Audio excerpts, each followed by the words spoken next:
ഞങ്ങൾ ഒരു സഹകരണം അഭ്യർത്ഥിക്കുകയാണ്.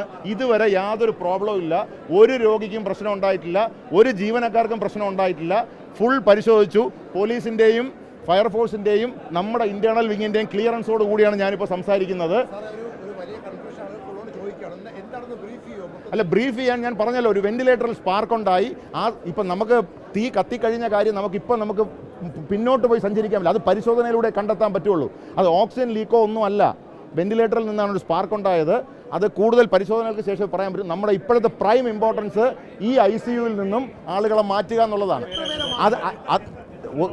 അത് ഞങ്ങൾക്ക് അതിൻ്റെ കണക്കെടുത്തേ പറ്റുള്ളൂ. പക്ഷേ ആസ് ഓഫ് നൗ ഇതിനകത്ത് ആരുമില്ല. ഉള്ളവരെ എല്ലാവരെയും മാറ്റി ദയവ് ചെയ്തൊന്ന് സഹകരിക്കുക. സുരക്ഷിതരാണ്. ഒന്ന് സഹകരിക്കുക പ്ലീസ്. നിങ്ങളൊന്ന് സൈഡ് പ്ലീസ്.